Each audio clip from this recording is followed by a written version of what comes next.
Hey everybody, how's it? This is Jeeves, your old composer here at the World Music Reaction Review.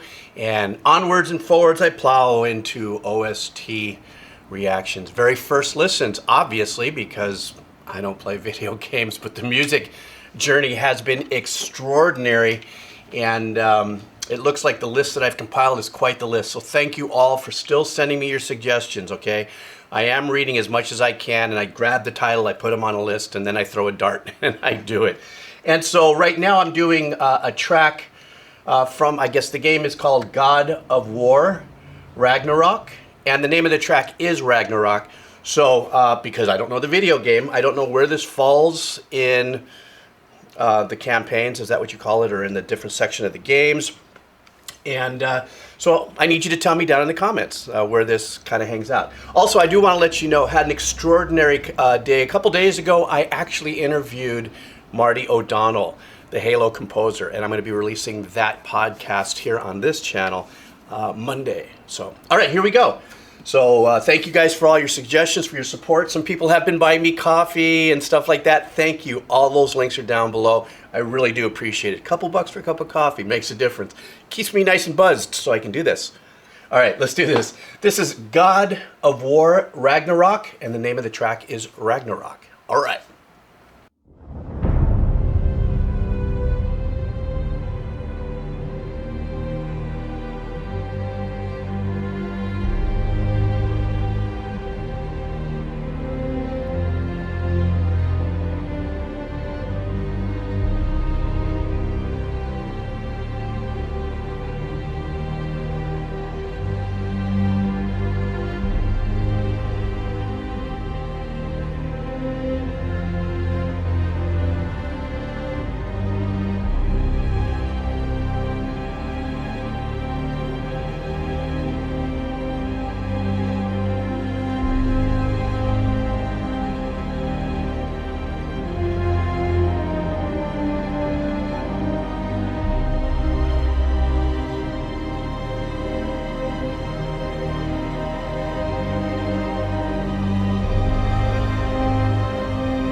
This is a perfect place for me to stop.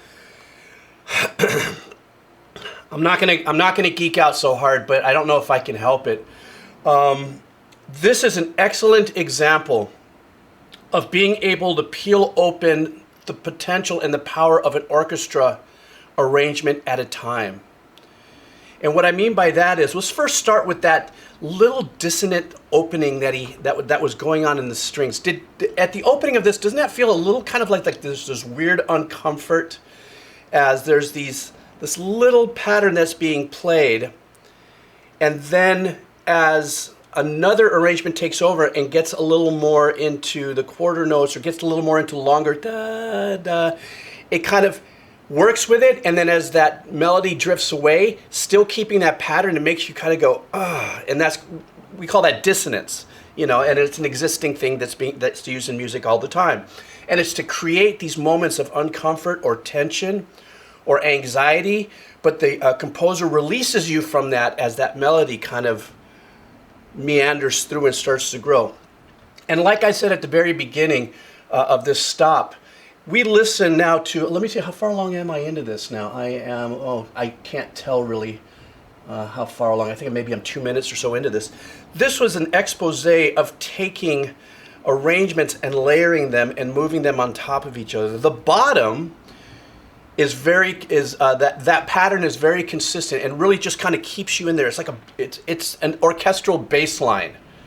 Bum, bum, bum, and it just kind of keeps you locked in there. It's like the zip line of the arrangement for me when I explain it to people who just enjoy music like yourself, the pure listener, the gamer.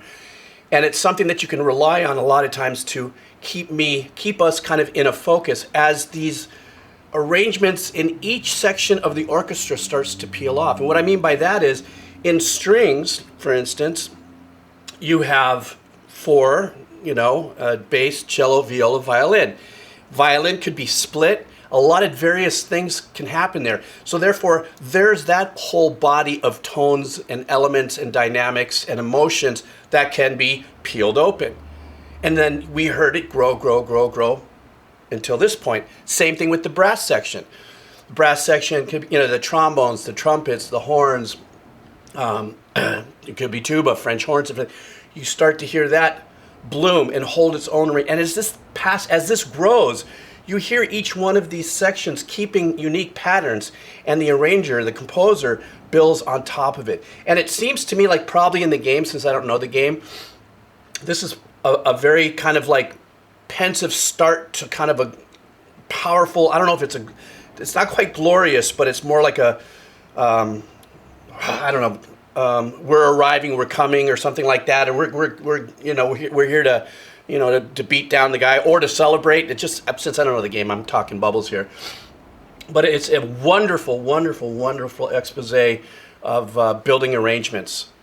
And then, of course, tonally that changes too, right? You've got the horns, you've got that. Now, different dynamics in each section. They get louder and louder and louder, and emotionally they bring us into play. So, excuse me, wherever this is in the game, coupled with the imagery, because I did get a chance to actually look at some of the video on YouTube, like videos to see what the quality, I didn't know what the game was or anything, it looked like really fun. Like if I was young and still playing video games from Pong, I might be playing. But anyhow, I talked way too much. Let's continue.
guess that's that. Oh my goodness. Something else that I want to mention. If I may have cut it off early, please forgive me because I don't know. Something else that I didn't mention in the first stop that was very impactful, and it seems to be kind of a common part of a formula in these video games, in these gothic or Nordic sounding giant pieces of work, are the choral compositions. And the additional, it adds such a different tone. Obviously, human voices, these are instruments, different kinds of voices, and the kind of emotional, the connection that we have as humans when we listen to a choir is, I want to say, unique. Not any better, any less, worse, or anything than listening to a violin player, or piccolo player, oboe, clarinet, bassoon, whatever. But I think there's a unique connectivity because we can, at least if you watch a choir, you could see the draw of breath and the performance of it. And then, of course, if you get the opportunity to ever watch a choir live, or maybe you watch on YouTube, you see the facial expressions and stuff that, they pour that energy out, and you can feel that. And when you add that arrangement along with this, you get this incredibly giant feeling. Did you see me do this?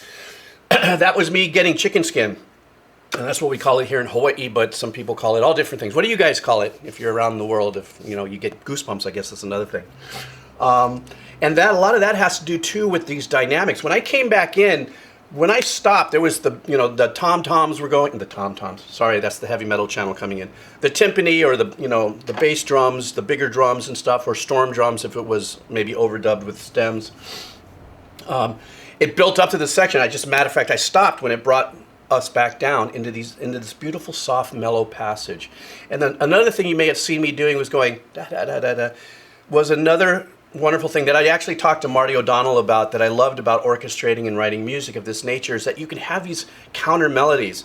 The cello goes do-do-do-da-dee on this side, and then there's an answer back with the violins and, let's say, flutes and stuff in unison doing this. While in the middle you're hearing ba-da-da-da, some kind of a melody and stuff. And so, well, I'm kind of geeking out right now as a composer, but as a gamer, it's got to be an extraordinary marriage of music and game. And this is what really intrigues me about this, because I was talking to, Marty again about this, about it is such a unique experience because not all, I guess, campaigns, whatever, have music running through it. I didn't know that. I thought maybe everything was wall to wall. But for those that, whether it doesn't matter, when you're doing 50 hours to get through a section or something like that, and whether it's the menu or something, or a small theme in the back, constantly gets played and played. And I think there's an interactivity in the motion with the paddle and what you're doing. You're being, fed information visually, sonically, and excuse me, and having the physicality of it. So it embeds itself, I think, in a completely different way in our soundtrack of life, in our memory. That's why when I did Never Forget, so many older gamers who listen to it remember everything about that, what they were cooking that day, that, the day that, or I was playing with my younger brother or my phone, whatever. There's such an emotional pullback. Anyhow, I went much longer than I needed to. If you're still here, please type in "I'm still here." That's always fun to see. Any more suggestions, please bring that on as well. Thank you so much again. Thank you so much for the support, the cups of coffee, or there's that little dollar sign there if you want to, leave me a tip or something. That's really much appreciated. All right, guys, take care. Have a killer day. See ya.